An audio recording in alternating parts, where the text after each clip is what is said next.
साग्रजातं सगणरघुनाथान्वितं तां सजीवं साद्वैतं सावधूतं परिजनसहितं कृष्ण चैतन्य देव श्री राधा कृष्ण पादान् सगणललितान् श्री विशाखांश्च हे कृष्ण करुणा सिंधो दीनबंधो जगत्पते गोपेश गोपिका कांत राधा कांत नमोस्तुते तप्त कांचन गौरांगी राधे वृंदावनेश्वरी वृषभानुसुते देवी प्रणमामि हरिप्रिये वाञ्छा कल्पतरुभ्यश्च कृपा सिन्धुभ्य एव च पतितानां पावनेभ्यो वैष्णवेभ्यो नमो नमः। अनंत कोटि वैष्णव वृंद की जय, श्रीला प्रभुपाद की जय, भगवद गीता की जय। श्री कृष्ण चैतन्य प्रभु नित्यानंद श्री अद्वैत गदाधर श्रीवासादि गौर भक्त वृंद हरे कृष्ण कृष्ण कृष्ण हरे हरे हरे राम राम राम हरे हरे। हरे कृष्ण। तो આપણે શરૂઆત કરીએ એ પહેલા हरे कृष्ण प्रभु जी। हरे कृष्ण प्रभु जी। हरे कृष्ण। यस, निर्मला बेन, निर्मला माताजी કયા ગ્રુપમાં છે માતાજી? પહેલા વાત નથી થઈ અથવા નામ કંઈક અલગ હશે અને અલગ નામથી જોઈન થયા હશે, I don't know. Hare Krishna. Okay, સો હા, અનમ્યુટ કર્યું હતું તમે, કંઈ બોલવાના છો? હરે કૃષ્ણ. Okay okay. માતાજી તમે 18 દિવસમાં હતા લાસ્ટ ટાઈમ? મને બહુ યાદ નથી આવતું એટલે જસ્ટ પૂછું છું. પછી જ હું એડ થઉં છું પ્રભુજી. હે, શું કહો છો? હા, ચાલુ થઈ જાય ગીતાજી નું, પછી 5 મિનિટ લેટ પડી જઉં છું. એટલે હરે કૃષ્ણ હરે કૃષ્ણ. હા, આ લેવલ 3 નો ક્લાસ છે, વાંધો નહીં, યુ કેન જોઈન એઝ હા, લેવલ પાર્ટિસિપન્ટ હે ને? ધેટ્સ હા, મોકલું છું હું. હા હા, પ્લીઝ. યા, હરે કૃષ્ણ. કોકિલા માતાજી, વેલકમ. યસ. સો જેવી રીતે આપણે પ્રભુપાદના પ્રણામ મંત્ર બોલીએ છીએ એવી જ રીતે જે ગુરુ પરંપરા છે આપણી, પ્રભુપાદના ગુરુજી જે છે ભક્તિ સિદ્ધાંત સરસ્વતી મહારાજ, એમના પણ પ્રણામ મંત્ર છે. તો એમના પ્રણામ મંત્રમાં છે નમો વિષ્ણુ પાદાય કૃષ્ણ પૃષ્ઠાય ભૂતલે શ્રીમતે ભક્તિ સિદ્ધાંત સરસ્વતી ઇતિ નામિને. બરાબર.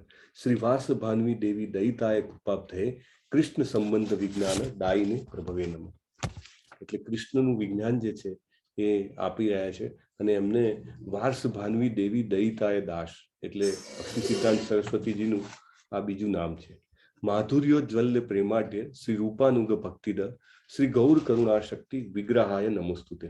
આ એમનો જે ત્રીજો પ્રણામ મંત્ર છે કે રૂપ ગોસ્વામીને જે જ્ઞાન પ્રગટ્યું હતું શ્રી કૃષ્ણના ભક્તિનું, એવું જ એ જ્ઞાનને અનુસરતું રાધા અને કૃષ્ણના માધુર્ય પ્રેમથી ભરપૂર જે ભક્તિમય સેવા જે છે એનું વિતરણ કરનાર એવા શ્રી ચૈતન્ય મહાપ્રભુના કરુણા શક્તિના મૂર્તિમંત સ્વરૂપ એવા ભક્તિ સિદ્ધાંત સ્વરૂપ સરસ્વતી મહારાજને આપણે સાદર નમસ્કાર કરીએ છીએ. નમસ્તે ગૌરવાણી શ્રી મૂર્તય દીન તારીણે રૂપાનુગ વિરુદ્ધ અપસિદ્ધાંત દ્વાંત હારીણે. એટલે ચૈતન્ય મહાપ્રભુના મૂર્તિમંત ઉપદેશો જે છે એવા તમે છો અને તમને હું આદર ભાવે નમસ્કાર કરું છું. કેવા છે તમે? પતિત આત્માઓનો ઉદ્ધાર કરનારા છો, દીન તારીણે. બરાબર. અને રૂપ ગોસ્વામી દ્વારા સ્પષ્ટ રીતે વ્યક્ત કરવામાં આવેલા ભક્તિમય સેવાના સિદ્ધાંતોની વિરુદ્ધ કોઈ પણ કથન તમે કરતા નથી. એટલે આખું આપણને જે જ્ઞાન મળે છે નથી, આપણે પેલી 18 દિવસમાં ઉદાહરણ લેતા, કેરી કેવી રીતે એક વ્યક્તિ પાસેથી બીજી વ્યક્તિ પાસે આવે, એને કહેવાય કે એઝ ઇટ ઇઝ કેરી તોડીને આબા ઉપરથી નીચે આવે, તેવી રીતે રૂપ ગોસ્વામીના સિદ્ધાંતોને પરફેક્ટ રીતે અનુસરે છે. પછી એમના ગુરુ જે છે ગૌર કિશોરદાસ બાબાજી મહારાજ, એમનો પ્રણામ મંત્ર છે નમો ગૌર કિશોરાય સાક્ષાત વૈરાગ્ય મૂર્તય વિપ્રલંબ રસાંભોદે પાદાંબુજાય તેનમ. કે ગૌર કિશોરદાસ બાબાજી મહારાજ જે છે, જે ભક્તિ સિદ્ધાંત સરસ્વતી મહારાજના ગુરુ છે, એમને આપણે આદર ભાવે નમસ્કાર કરીએ કે સાક્ષાત વૈરાગ્યનું મૂર્તિમંત સ્વરૂપ છે અને કૃષ્ણના વિરહની તથા તીવ્ર કૃષ્ણ પ્રેમની લાગણીમાં એ સદા નિમગ્ન હોય છે. રાઈટ. અને પછી એમના જે છે આગળ આપણા ભક્તિ વિનોદ ઠાકુર મહારાજ છે નમો ભક્તિ વિનોદાય સચ્ચિદાનંદ નામીને ગૌર શક્તિ સ્વરૂપાય રૂપાનુગ વરાય તે. એટલે આપણે એમને નમન કરીએ કે જે શ્રી ગોસ્વામીના નેતૃત્વવાળા ગોસ્વામીઓના ચુસ્ત અનુયાયી છે. ચુસ્ત રૂપાનુગ વરાયતે, અને પછી જગન્નાથ દાસ બાબાજી મહારાજ, ગૌરાવિર્ભાવ ભૂમેસ્તમ નિર્દિષ્ટા સજ્જન પ્રિય વૈષ્ણવ સાર્વભૌમ શ્રી જગન્નાથાય તે નમઃ. તો આ રીતે આપણા જે આચાર્ય પરંપરા છે એમની આખી આ શું કહેવાય કે પ્રણામ મંત્ર છે. એવી જ રીતે લાઈક જય પતાકા સ્વામી ગુરુ મહારાજ છે તો એમનો પ્રણામ મંત્ર છે નમો વિષ્ણુ પાદાય કૃષ્ણ પૃષ્ઠાય ભૂતલે શ્રીમતે જય પતાકા સ્વામીને ઇતિ નામિને, નમો આચાર્ય પાદાય નિતાય પ્રેમ પ્રદાયને ગૌર કથા ધામદાયા નગર ગ્રામ તારીને. એટલે એ જે પ્રણામ મંત્ર જે છે એ પ્રણામ મંત્ર જે છે એ આપણને એમને ડાયરેક્ટ આપણને પ્રણામ કરવા માટે પ્રેરે છે. અને આ ઉપરાંત જે બીજા સંબંધ, અભિધેય અને પ્રયોજન, આ જે ત્રણ જેને કહેવાય ને કે અલગ અલગ શબ્દો છે, અને આગળ આપણે લેવલ 3માં આના વિશે વધારે ઊંડાણમાં જઈશું. પણ જે આ ત્રણ સ્ટેપ્સ છે, એ ત્રણ સ્ટેપમાં આપણે જેને કહેવાય કે ભગવાનને ભક્તિમાં ભજવાના હોય છે. તો સંબંધ જે છે એમાં જેની આપણે આરાધના કરીએ છીએ એ રાધા મદન મોહન છે. રાધા મદન મોહન કયા ગોસ્વામીના આરાધ્ય હતા? કોઈ બોલી શકશે ઇમિડિયેટલી? કયા ગોસ્વામીના પૂજ્ય હતા રાધા મદન મોહન? કાલે આપણે વાત થઈ હતી, જીવ ગોસ્વામીનું જયારે આપણે ગ્લોરિફિકેશન કર્યું એમાં આ વાત થઈ હતી. હરે Krishna. Tick tick 1, tick tick 2, tick tick 3, tick tick 4, tick tick 5. Okay, Radha Madan Mohan જે હતા એ સનાતન ગોસ્વામીના આરાધ્ય હતા, રાઈટ. એનું મંદિર કેસી ઘાટની સામે ઉપર છે, બહુ સરસ ઊંચાવાળું. તો એમનો પ્રણામ મંત્ર છે. પછી અભિધેય જે છે એમાં રાધા ગોવિંદ આવે જે રૂપ ગોસ્વામીના આરાધ્ય હતા.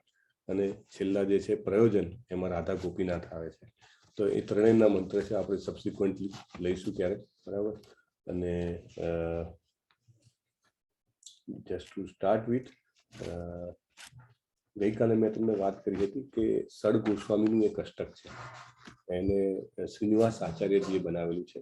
અને જે ગોસ્વામીઓના જે ગુણ છે એને એમને બહુ જ સરસ રીતે વણી લીધા છે. અને એ આપણે જ્યારે એનું આપણે પાઠ કરીએ ને તો આપણને એમ કહેવાય કે ગોસ્વામીની સાક્ષાત કૃપા પ્રાપ્ત કરવાની તક સાંપડે છે. તો એ આપણે ક્વિકલી કવર કરીશું. કૃષ્ણોત્કીર્તન ગાન નર્તન પરો પ્રેમામૃતામ ભોનિધિ ધીરા ધીર જનપ્રિય પ્રિય કરો નિર્મત્સરો પૂજિતો શ્રી ચૈતન્ય કૃપા ભરો ભુવિ ભુવો ભારાવહન તારકો વંદે રૂપ સનાતનો રઘુયુગો શ્રીજીવ ગોપાલકો. એટલે કે આ 6 ગોસ્વામીઓ જે છે, શ્રી રૂપ ગોસ્વામી, શ્રી સનાતન ગોસ્વામી, શ્રી રઘુનાથ ભટ્ટ, શ્રી રઘુનાથ દાસ, શ્રી જીવ ગોસ્વામી, શ્રી ગોપાલ ભટ્ટ ગોસ્વામીને આપણે આદર ભાવે વંદન કરીએ, જેઓ હંમેશા કૃષ્ણના પવિત્ર નામના કીર્તન અને નર્તનમાં રોવાયેલા રહે છે. તેઓ ભગવત પ્રેમના સાગર જેવા લાગે છે, અને સંસ્કારી અને અનસંસ્કારી બંને પ્રકારના લોકોમાં પ્રિય છે. ધીરા ધીર જનપ્રિય પ્રિય કરો, એટલે સંસ્કારી અને અસંસ્કારી બંને પ્રકારના લોકોમાં એ પ્રિય છે. ત્યાં આગળ જ્યારે વૃંદાવનમાં રહેતા હતા તો લોકો જે છે એ પોતાના આધ્યાત્મિક વિકાસ માટે પણ એમને મળવા આવતા, અને કુટુંબમાં કંઈક તકલીફ હોય, ફાટફૂટ હોય, બે મતભેદ હોય, કંઈક ઓપિનિયન અલગ હોય, તો એમાં પણ એ ગોસ્વામીની સલાહ લેવા આવતા. કારણ કે એમને વિશ્વાસ હતો કે એ લોકો બધી જ રીતે સંપૂર્ણ છે. તમે જુઓ, જીવનમાં કાંઈ તકલીફ હોય, કાંઈક સ્ટ્રેસ હોય, એન્ઝાયટી હોય, ડિપ્રેશન હોય, અથવા તો ઘરમાં અલગ અલગ ઓપિનિયન્સ હોય, તો ત્યારે પણ લોકો ગોસ્વામી પાસે જતા હતા. આ 6 ગોસ્વામીએ વૃંદાવનને સજીવન કેવી રીતે કર્યું છે, કેટલો ઘરોમાં જેવો સંબંધ એમને વ્રજવાસીઓ સાથે વિકસાવ્યો છે, રાઈટ. તો સંસ્કારી લોકો પણ એમની પાસે જતા હતા, જે ભક્ત હતા એ પણ જતા હતા, જે ભક્ત નહોતા એ પણ જતા હતા, રાઈટ. બીકોઝ ધીવેર જે બંગાળના એટલે કે એ વખતના જેને કહેવાય કે મુખ્ય રાજા બાદશાહ, એમના એ મુખ્યમંત્રી હતા. એટલે they were very very thoughtful, અને બહુ જ જેને કહેવાય કે મુત્સદ્દી, વિચક્ષણ, આ બધા શબ્દો વાપરી શકાય એમના માટે. તો એવા હતા, એટલા માટે લોકો એમની પાસે જતા હતા. અને તેઓ કોઈના પ્રત્યે ઈર્ષાળુ નથી. બહુ ઇમ્પોર્ટન્ટ પોઈન્ટ શું છે કે એમને કોઈના પ્રત્યે ઈર્ષા નહોતી. નિર્મત્સરો શબ્દ શું યુઝ કર્યો છે? નિર્મત્સરો. અર્જુન માટે એક શબ્દ ભગવાને ભગવદ્ ગીતામાં કર્યો છે કે હું તને આ જ્ઞાન આપું છું કારણ કે તને ઈર્ષા નથી. બીજો શબ્દ છે નિર્મત્સરો સિવાયનો, કોઈને યાદ છે? હું તને આ જ્ઞાન આપું છું કારણ કે તને ઈર્ષા નથી અને તું મારો મિત્ર છે. કયો શબ્દ છે? જનાર્દન. અર્જુન માટે વાપરે છે. જનાર્દન સોરી, હા લખેલું છે પ્રભુજી, મારે શોધવું પડશે. Anybody can try? અનસૂયવે. અનસૂયવે. તો એને ભગવાને કીધું તને ઈર્ષા નથી. એવી રીતે ગોસ્વામીઓ જે છે, ભગવાનની જેમ નજીક જઈએ ને એમ આપણામાં આ બધા ગુણો આવતા જાય, આપણાને બીજા પ્રત્યે ઈર્ષા ઓછી થઈ જાય. તો ગોસ્વામીઓને કોઈના પ્રત્યે ઈર્ષા નથી. I think so many people are joining. Is this a different class or what? Hare Krishna. Rushita Mataji, Raj, Prabhu. Have you joined for this class? Hare Krishna. Okay, we will move forward. ભગવાન ચૈતન્ય તેઓને પૂરેપૂરા આશીર્વાદ આપે છે અને ભૌતિક જગતના સર્વબદ્ધ જીવાત્માઓના ઉદ્ધાર કરવા માટેની ધર્મ પ્રચારક પ્રવૃત્તિઓમાં પરોવાયેલા રહે છે. So it is like this. So I think બાકીના જે શ્લોક છે એને આપણે જો ભાષાંતર કવર કરશું તો it will take lot of time. હું ક્વિકલી એને વાંચી જઉં છું. નાના શાસ્ત્ર વિચારણૈક નિપુણો સદ્ધર્મ સંસ્થાપકો લોકાનામ હિતકારિણો ત્રિભુવને માન્યૌ શરણ્યા કરો રાધા કૃષ્ણ પદારવિંદ ભજનાનંદેન મત્તાલિકૌ વંદે રૂપ સનાતનૌ રઘુયુગો શ્રીજીવ ગોપાલકો શ્રી ગૌરાંગ ગુણાનુવર્ણન વિદ્યૌ શ્રદ્ધા સમૃદ્ધયન્વિતૌ પાપોત્તાપ નિકૃંતનૌ તનુભૃતામ ગોવિંદ ગાનામૃતૈ આનંદામ બુદ્ધિવર્ધનૈક નિપુણૌ કૈવલ્ય નિસ્તારકો વંદે રૂપ સનાતનૌ રઘુયુગો શ્રીજીવ ગોપાલકો ત્યક્ત્વા તૂર્ણમ અશેષ મંડલપતિ શ્રેણીમ સદા ત્રિચ્છવત ભૂત્વા દીન ગણેશ કૌ કરુણયા કોપીન કંથાશ્રિતૌ ગોપી ભાવરસામૃતાબ્ધિ લહરી કલ્લોલમગ્નૌ મુહુર વંદે રૂપ સનાતનૌ રઘુયુગો શ્રીજીવ ગોપાલકો કૂજત કોકિલ હંસ સારસ ગણાકીર્ણે મયુરાકુલે નાના રત્ન નિબદ્ધ મૂલ વિટપ શ્રીયુક્ત વૃંદાવને રાધા કૃષ્ણમ અહર્નિશમ પ્રભજતૌ જીવાર્થ દૌ યૌમુદા વંદે રૂપ સનાતનૌ રઘુયુગો શ્રીજીવ ગોપાલકો સંખ્યાપૂર્વક નામ ગાન નથી ભી. જુઓ, આ એક બહુ જ મોટો શબ્દ છે, સંખ્યાપૂર્વક નામ ગાન નથી ભાઈ. કોઈ એમ કે હું તો આખો દિવસ કામ કરતા કરતા ભગવાનનું નામ લીધા કરું, ના ચાલે. ના, સંખ્યાપૂર્વક.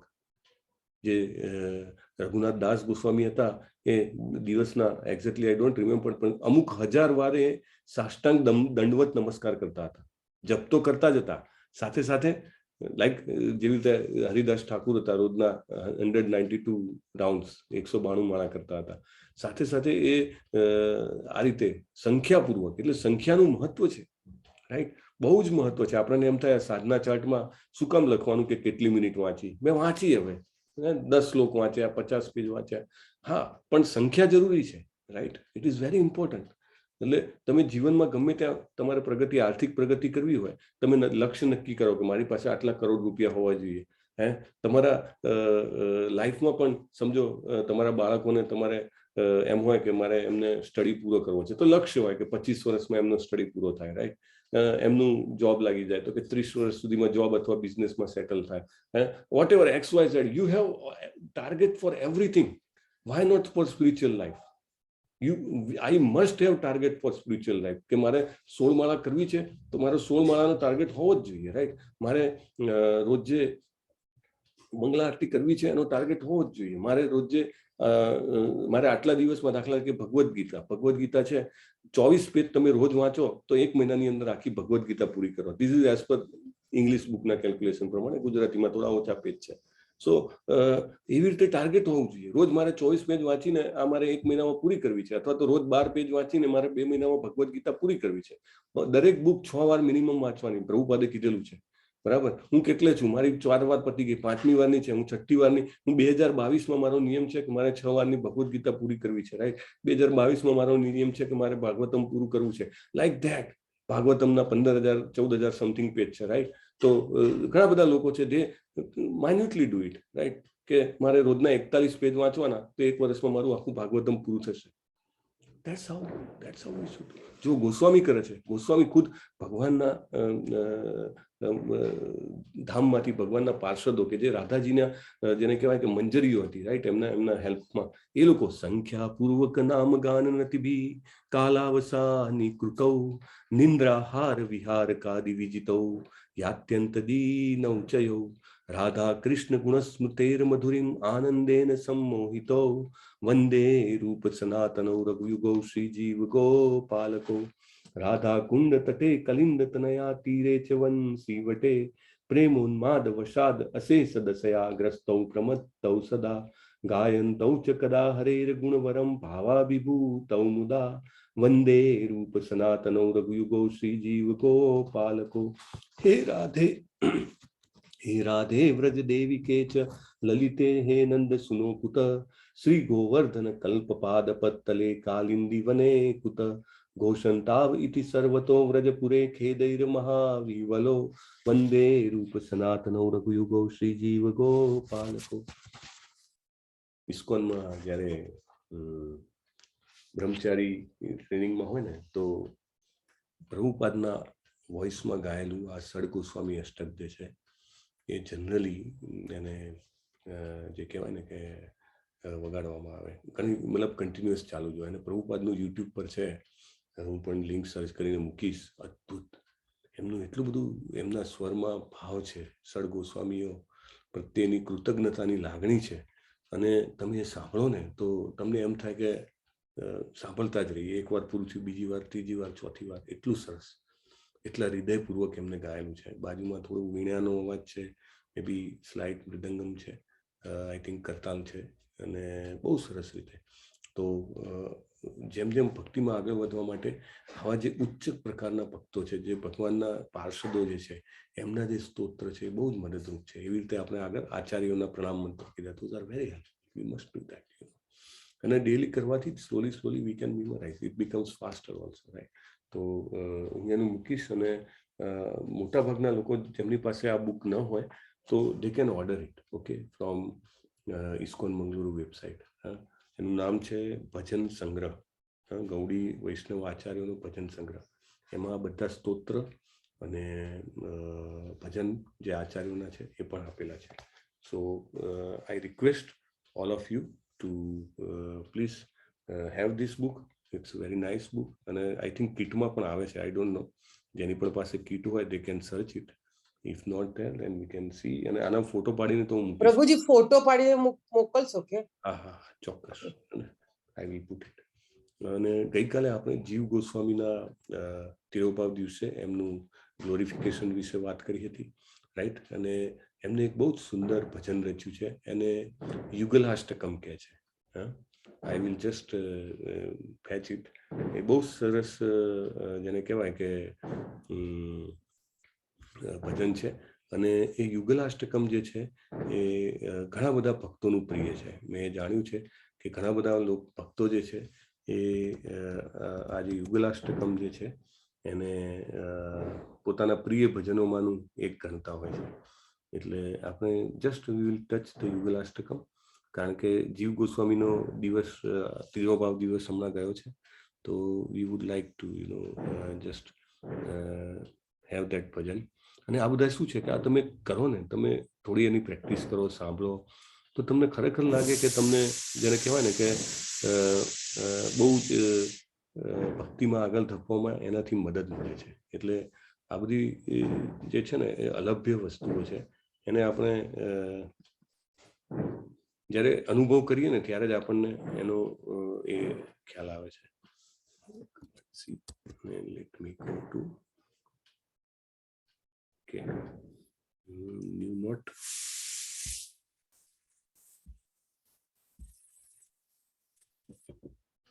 Okay.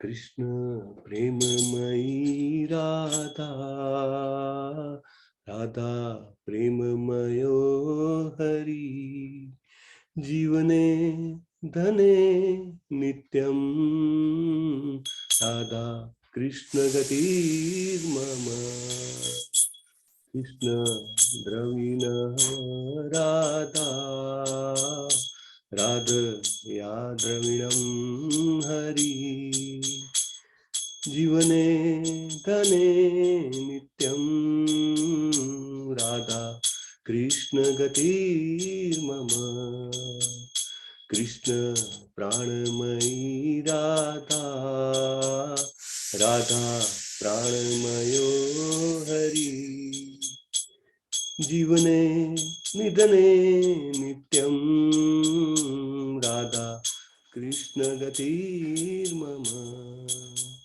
કૃષ્ણ દ્રવમયી રાધા, રાધા દ્રવમયો હરી, જીવને નિધને નિત્યમ, રાધા કૃષ્ણ ગતિર્મમ, કૃષ્ણ ગેહે સ્થિતા રાધા, રાધા ગેહે સ્થિતો હરી, જીવને નિધને નિત્યમ, રાધા કૃષ્ણ ગતિર્મમ, કૃષ્ણ ચિત્તસ્થિતા રાધા, રાધા ચિત્તસ્થિતો હરી, જીવને નિધને નિત્યમ, રાધા કૃષ્ણ ગતિર્મમ, નીલાંબરાધરા રાધા, પીતાંબરાધરા હરી, જીવને નિધને નિત્યમ, રાધા કૃષ્ણ ગતિર્મમ, વૃંદાવનેશ્વરી રાધા, કૃષ્ણ વૃંદાવનેશ્વરા, જીવને નિધને નિત્યમ, રાધા કૃષ્ણ ગતિર્મમ, કૃષ્ણ પ્રેમમયી રાધા, રાધા પ્રેમમયો હરી, જીવને નિધને નિત્યમ, રાધા કૃષ્ણ ગતિર્મમ, હરે કૃષ્ણ કૃષ્ણ કૃષ્ણ હરે હરે, હરે રામ રામ રામ હરે હરે. હરે કૃષ્ણ. જીવ ગોસ્વામી સાક્ષાત રાધા કૃષ્ણના પાર્ષદ અને એમના દ્વારા રચાયેલું ગીત એટલે એ તો નજરની સામે જોતા હોય રાધાજીને કૃષ્ણજીને, એટલે એમના દ્વારા રચાયેલું ભજન હોય એ એમ કહી શકાય કે આપણા માટે હરે કૃષ્ણ મહામંત્ર જેટલું જ જેને કહેવાય પ્રભાવી અને અસરકારક હોય. તો એટલા માટે આપણે આવા જે નરોત્તમ દાસ આચાર્ય છે કે ભક્તિવિનોદ ઠાકુર છે કે પ્રભુપાદના જે ભજન છે, that we must try to inculcate, because slowly in level 3, because you are joined, તો આપણે 6-7 મહિનાથી વધારે એકબીજા સાથે જોડાયેલા છીએ અને કૃષ્ણજીની ભક્તિમાં આગળ વધવાનો આપણે સંનિષ્ઠ પ્રયાસ કરી રહ્યા છીએ, રાઈટ? તો આ બધું જે છે એ આપણને બળ આપે છે, આપણને દિશા આપે છે, રાઈટ, આગળ વધવા માટે. સો my request two everybody two please study that. Okay, ઘણા બધા લોકો જોઈન થયા છે, મે બી ઘણા બધા લોકો કદાચ અમરીશ પ્રભુને સાંભળવા માટે આવ્યા હશે એવું લાગે છે. ઓકે, વેલકમ જે પણ આવ્યા છે બધાનો ખૂબ ખૂબ આભાર છે. I am seeing so many people have join. Fine. તો આજનું સેશન જે છે એ આપણે શરૂઆત કરીએ અને I would request to start it with Amrish પ્રભુ હિમસેલ્ફ, કે અમરીશ પ્રભુ જે છે એ આજે આપણને શેર કરવાના થીમ 1 જે છે એના ઉપર કહેવાના છે. તમે મને મોકલાવ્યું છે, રાઈટ? હા, સો એક પાર્ટ મોકલ્યો છે, એમાં એક જ પાર્ટ મોકલાયો છે. એટલે 2 પેજ છે. 2 પેજ છે. હા, હા, ઓકે, તો હું શેર કરું છું. Just a moment. અક્ષર થોડા એવા છે ના, પણ હજી આ પહેલી વાર છે, આપણું શરૂઆત ફર્સ્ટ ટાઈમ છે. હા, એટલે જ. અને હું ધીમે ધીમે બધાને વિનંતી કરીશ કે અલગ અલગ કલર પણ યુઝ કરી શકે છે અને બરોબર. સરસ રીતે તમે એને મેં ક્લાસ રાખવાનું પણ વિચાર્યું છે કે પાવર પોઈન્ટમાં પ્રેઝન્ટેશન કેવી રીતે બનાવવું. તમે ખાલી બોલીને ટાઈપ કરી શકો છો ને પછી એ કોપી કરીને પાવર પોઈન્ટની સ્લાઇડમાં તમે પેસ્ટ કરી શકો છો. એટલે ઇવન ઘણીવાર મોબાઈલમાંથી પણ આ શક્ય હોય છે. તો આપણે જોશું, maybe one time we will do that. Okay, તો હું આ સ્લાઇડ્સ આજે છે એ શેર કરું છું કારણ કે this is important participations from level 3 participants. તો યસ, ઓકે, દેખાય છે મારી સ્ક્રીન? હરે કૃષ્ણ પ્રભુ.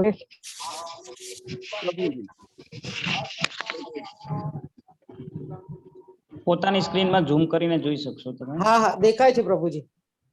યસ, ઓવર ટુ યુ પ્રભુજી, યુ કેન સ્ટાર્ટ. અવાજ બહુ આવે છે. હરે કૃષ્ણ. બીજા હરે કોઈ કૃષ્ણ શોભા માતાજી. હા, હું રસ્તામાં છું એટલે જરીક નેટવર્ક આવ્યું છે તો જોઈન કર્યું છે મેં. જરૂર વચ્ચે જરૂર નેટવર્ક જતું રહેશે તો. કશો વાંધો નહીં. Thank you for Hare joining. Krishna. હરે કૃષ્ણ. હરે કૃષ્ણ પ્રભુજી. હરે યસ, ઓકે, યસ પ્રભુ. અરવિંદ પ્રભુ, હા સોરી, અમરીશ પ્રભુ. અમરીશ. હા, તો હરે તમારી કૃષ્ણ ટુ એવરીવન. અને શું શું કવર કર્યું છે તમે એ સાથે શરૂઆત બરાબર. કરી શકો છો. હા, હરે કૃષ્ણ એવરીવન. અમારું આ ફર્સ્ટ સેશન છે અને એની અંદર ફર્સ્ટ થીમ છે જે સાઉલ એન્ડ ટ્રાન્સફોર્મ માઇગ્રેશન, એટલે કે આત્મા અને તેનું સ્થળાંતર. તો એમાં આપણે ફક્ત અત્યારે આત્મા શું છે એ પહેલા જાણીશું અને પછીનું સેશન હું ફરી ક્યારેક રાખીશ, એની અંદર એના સ્થળાંતર વિશે લઈશું. તો આપણે ભગવદ્ ગીતા તો બધાએ 18 દિવસ આપણે સાથે કરી લીધી છે. તેમાં બીજા અધ્યાયની અંદર શ્લોક 11 થી 29માં, એટલે કુલ 19 શ્લોકની અંદર ભગવાને આત્મા વિશે ઘણું બધું આપણને જાણ આપ્યું છે. એમાં પહેલો જે 11મો શ્લોક છે એમાં લખ્યું છે કે અશોચ્યાન વશોચ્ચસ્ત્વમ, એટલે ભગવાન અર્જુનને એવું કહે છે કે તું વિદ્વાન જેવો વાતો કરું છું પણ તારે શ્લોક કરવાનો કે એનો અર્થ નથી. એમ જે વિદ્વાન હોય અર્થાત જે શરીર તથા આત્મા વિશે જાણે છે તે શરીરની કોઈ પણ અવસ્થા માટે ભલે તે જીવિત હોય કે મૃત હોય શોક કરતો નથી. અને આત્મા જેટલું મહત્વપૂર્ણ છે તેટલું શરીરનું મહત્વ નથી, કેમ કે આપણે જાણીએ છીએ કે આત્મા છે એનો નાશ થતો નથી. એવું ક્યારેય ન હતું. 12મા શ્લોકમાં પણ એમ કહે છે કે એવું ક્યારેય નહોતું કે હું એટલે કે ભગવાન પોતે ન હતો કે તું એટલે અર્જુન પણ નહોતો કે બધા કોઈ બીજા રાજા જે યુદ્ધમાં સામે ઉભા હતા એ પણ નહોતા. એટલે વ્યક્તિ તરીકે, એટલે ભૌતિક શરીર તરીકે તો એ લોકોનો નાશ થવાનો જ છે, પણ વ્યક્તિ તરીકે એ લોકોનો નાશ નથી થવાનો.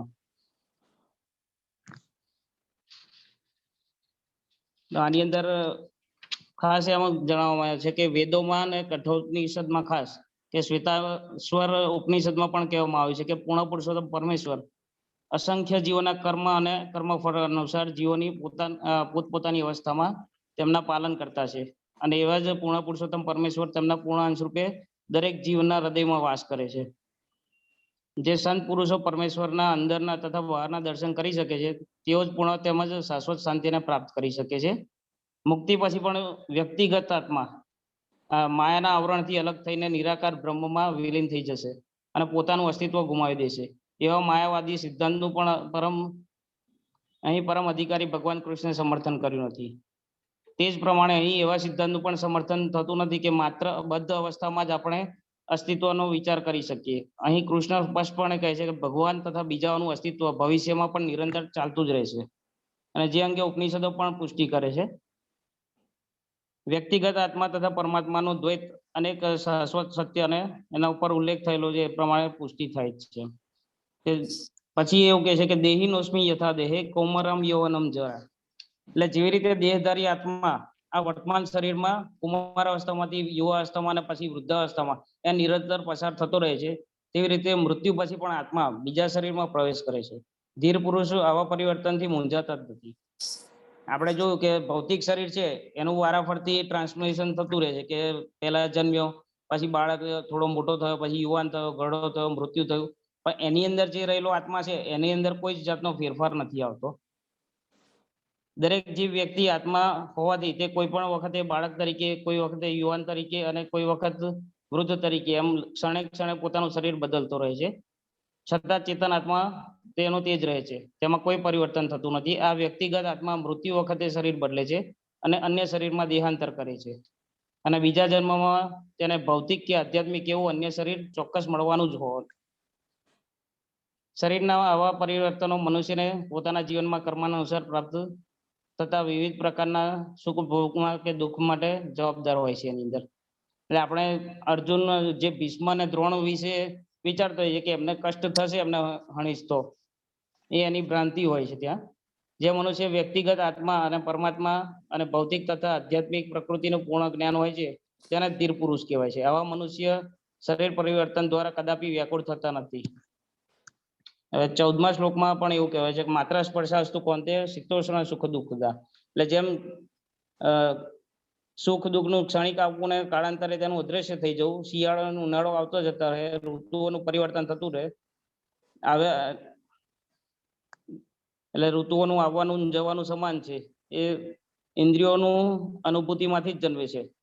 આપણે કોઈ ઋતુ ઉનાળો હોય તો ગરમી લાગવી, શિયાળો હોય તો ઠંડી લાગવી, એ શરીરને જ અનુભવ થાય છે, આત્માને નહીં એનું. અને એ સહન કરતા શીખવું જોઈએ દરેકે.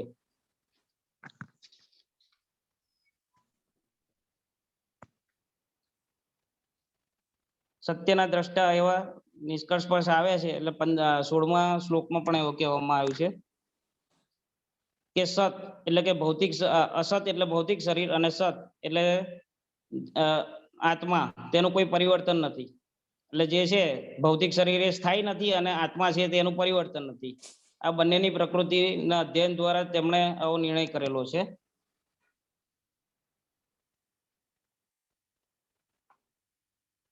જે મનુષ્ય આધ્યાત્મિક સાક્ષાત્કારની ઉચ્ચ અવસ્થાને પ્રાપ્ત કરવા માટે કૃત નિશ્ચય છે અને સુખ તથા દુઃખોના પ્રહારો સમભાવે સહન કરી શકે છે, તે નિસંદેહ મુક્તિ મેળવવાના પાત્ર છે. એટલે આપણે આત્માને મુક્ત થવું હોય તો એના માટે આધ્યાત્મિક સાક્ષાત્કાર કરવાની જરૂર છે. જેમ ભગવાન શ્રી ચૈતન્ય મહાપ્રભુએ 24 વર્ષની ઉંમરે સંન્યાસ ગ્રહણ કર્યો હતો, અને તેમના આશ્રિતો યુવાન પત્ની તથા વૃદ્ધ માતાની સંભાળ કરનાર પણ કોઈ નહોતું. તેમ છતાં ઉચ્ચતર ઉદ્દેશ માટે તેમણે સંન્યાસ ગ્રહણ કર્યો અને પોતાના કર્તવ્ય પાલનમાં દ્રઢ રહ્યા. એમ ભૌતિક બંધનમાંથી મુક્તિ પામવા માટે આ એકમાત્ર જ ઉપાય છે કે આપણે આધ્યાત્મિક સાક્ષાત્કાર કઈ રીતે કરવો. એટલે સંન્યાસ આપણે અવસ્થા જે છે આશ્રમ કે બ્રહ્મચર્ય આશ્રમ છે, પછી ગૃહસ્થ આશ્રમ, એના પછી સંન્યાસ આશ્રમ જે છે એ સ્વીકારવો જ રહ્યો.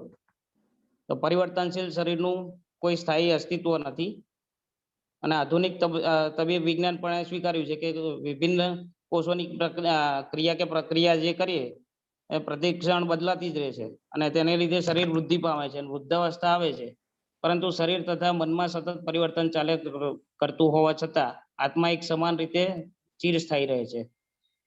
જડ પદાર્થ એટલે અને ચેતન એટલે કે આત્મા રહેલો જે એ બંને વચ્ચે તફાવત છે.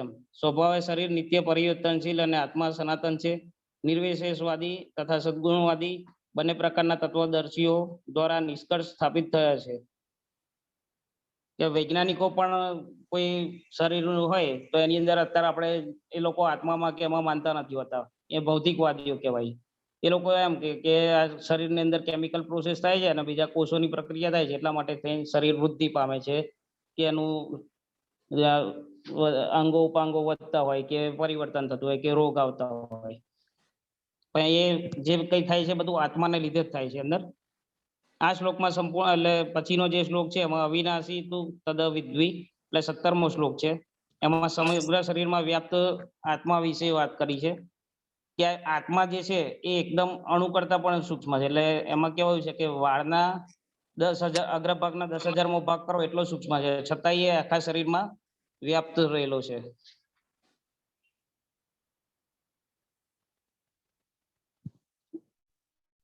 એની અંદર ઘણા, એટલે શ્વેતાશ્વર ઉપનિષદ પણ એને સપોર્ટ કરે છે કે બાલાગ્રહ સત ભાગસ્થ સતત કલ્પિતસ્ય છે. એટલે વાળના જે આગના ભાગના તમે 100 ભાગ કરો ને એમાંના એક ભાગના બીજા 100 ભાગ કરો, એટલા ઝીણો એનું કદ એટલું નાનું છે. એટલે એને જોવાનું તો આપણા માટે દુષ્કર જ છે. આપણે સામાન્ય રીતે કોઈ નાનો એક કોષી જીવ કેવું જોઈએ માઇક્રોસ્કોપમાં કે એમાં પણ આપણે જોઈ શકતા હોય છે, પણ આ જીવ વસ્તુ જેવી છે કે આત્મા એ આપણે જોઈ શકતા નથી, અતિ સૂક્ષ્મ હોવાથી. ના અણુ આત્મા 5 પ્રકારના વાયુ એટલે પ્રાણ, અપાન, વ્યાન, સમાન અને ઉદાનમાં તર્યા કરે છે. તે હૃદયની અંદર સ્થિત છે અને દેહધારી જીવના સમગ્ર દેહમાં પોતાના પ્રભાવને ફેલાવે છે. જ્યારે આત્મા 5 પ્રકારના ભૌતિક વાયુનો મલિનતામાંથી શુદ્ધ થાય ત્યારે તે આધ્યાત્મિક પ્રભાવ પ્રગટ થાય છે. એટલે આત્માને ઉન્નત કરવા માટે થઈને આપણે આ મલિનતામાંથી શુદ્ધ થવું જ જોઈએ. એના હઠયોગ એનો એક સાધન છે કે આપણે યોગની વાત કાલ કરતા હતા તો એની અંદર હઠયોગ છે એ આપણા માટે કઈ ભૌતિક સુખ ના મળે કે એનાથી આપણું જે છે ઉદ્દેશ વિવિધ આસનો દ્વારા તે 5 પ્રકારના પ્રાણોને નિયંત્રિત કરવાનો છે કે જે આત્માને વિટળાઈ વળેલા છે. આ યોગ કોઈ ભૌતિક લાભ માટે નથી પરંતુ ભૌતિક વાતાવરણમાં બંધનમાંથી અણુ આત્માની મુક્તિ કરવા માટે છે. એટલે જ શરીરને હલનચલન સર્વની શક્તિઓ શરીરના ભાગમાંથી જ ઉદ્ભવે છે. અને જે લાલ રક્ત એટલે અત્યારનું ફિઝિક્સ કે ડોક્ટરો એમ માનતા હોય કે શરીર છે એ બધું લાલ રક્તકણોથી ને એનાથી જે ચાલે છે. તો એ લાલ રક્તકણ પણ આત્માની જે એક ચેતના છે તેના લીધે જ આપણા હૃદયમાંથી સમગ્ર શરીરમાં ફેલાય છે અને ફેફસામાંથી પ્રાણવાયુ પણ લઈને બીજે પહોંચાડે છે. જો એ શરીરમાંથી નીકળી જાય તો ફક્ત ડેડ બોડી જ રહેશે. એટલે ઔષધિ વિજ્ઞાન પણ સ્વીકારે છે કે શરીર સર્વ શક્તિઓનું સ્થાન હૃદયમાં રહેલું છે અને આત્માનો વાસ ક્યાં છે તો એ હૃદયમાં રહેલો છે. અને આત્માને આપણે અવિનાશી અમાપ તથા સનાતન જીવના ભૌતિક શરીરનો નાશ એટલે સનાતન કહેલો છે. એટલે જીવનો નાશ નથી થતો પણ એનો જે ભૌતિક શરીર છે એનો નાશ થાય છે. એટલે એના માટે પણ અર્જુને શોક કરવાની મૂર્ખતા ના કરવી જોઈએ એવું 18મા શ્લોકમાં જણાવ્યું છે. જેમ સૂર્યપ્રકાશ આત્માની અનુભૂતિ કઈ રીતે થાય તો સૂર્યપ્રકાશ સમગ્ર વિશ્વનું પોષણ કરે છે તેવી રીતે આત્માના પ્રકાશથી આ ભૌતિક દેહનું પોષણ થાય છે. જે આ ચેતન આત્મા ભૌતિક શરીરનો ત્યાગ કરે છે તે જ રીતે શરીરનું વિઘટન થવા લાગે છે. તેથી ચેતન આત્મા જ આ શરીરનું પોષણ કરે છે. શરીરનું પોતે મહત્વહીન છે. એટલા માટે જ અર્જુને યુદ્ધ કરવાની અને ભૌતિક દેહના ફાયદા માટેનું ધર્મનું બલિદાન ન આપવાની સલાહ આપી હતી 18મા શ્લોકમાં. ન જાય તે વિપ્રય મ્રિયતે વા કદાચિન એ જે 20મો શ્લોક છે એની અંદર પણ એમ કહેવામાં આવ્યું છે કે આત્માનો વિભિન્ન અણુ અંશ પરમ આત્મા ગુણાત્મક દ્રષ્ટિએ અભિન્ન છે. તે શરીર જેવો વિકારી નથી. કેટલીક વખત આત્માને સ્થિર અથવા કુટસ્થ કહેવામાં આવે છે. આ શરીર 6 પ્રકારના રૂપાંતરોમાં પાત્ર છે. એટલે કે શરીર છે તો એનો જન્મ જ છે, પછી જન્મે તો એના થોડા વખત પછી વૃદ્ધિ પણ પામે છે, કેટલીક અસરો ઉત્પન્ન કરે છે, ધીરે ધીરે ક્ષીણ પણ થાય છે અને છેવટે વિસ્મૃતિ અદ્રશ્ય થઈ જાય એટલે એ થઈ જાય મૃત્યુ પામે છે. પરંતુ આત્મામાં આવા પરિવર્તનો થતા નથી. આત્મા અજન્મા છે પરંતુ તે ભૌતિક શરીર ધારણ કરતો હોવાથી શરીર જન્મે છે. આત્મા કઈ જન્મ લેતો નથી, મરતો પણ નથી. એનો જન્મ થાય, જેનો જન્મ થાય એનું મૃત્યુ નિશ્ચિત જ છે. પણ આત્મા જન્મ લેતો નથી ને તે ભૂત વર્તમાન કે ભવિષ્ય પણ નથી તેનું. તે નિત્ય શાશ્વત અને પુરાતન છે. અર્થાત તેના અસ્તિત્વમાં આવવા વિશે ઇતિહાસમાં કઈ ઉલ્લેખ પણ નથી. શરીર જેવી રીતે કાળાંતરે વૃદ્ધ થાય છે અને આત્મા ક્યારેય વૃદ્ધ થતો નથી. તેથી કહેવાતો વૃદ્ધ મનુષ્ય પોતાની અંદર બાલ્યાવસ્થા કે યુવાવસ્થા જેવા ભાવનો અનુભવ કરી શકે છે. એટલે ઘણી ફેર એમ થાય કે આ વૃદ્ધ માણસ હોય તો એમ લાગે કે આ બાળક નાના છોકરા જેવા વર્તનો ક્યારેક કરે છે, પણ એની અંદર એનો આત્મા જે બધી અવસ્થાઓનો અનુભવ કરાવતો હોય છે. શરીરના પરિવર્તનનો કોઈ પ્રભાવ આત્મા પર પડતો નથી. આત્માનો પ્રભાવ શરીર પર પડે છે. આત્મા જો એને બાલ્યાવસ્થાનું મન થાય તો એ પ્રમાણે ભલે શરીર ગળું થઈ ગયું હોય તો એની અંદર એના બાલ્યાવસ્થા જેવા લક્ષણો જોવા મળે છે.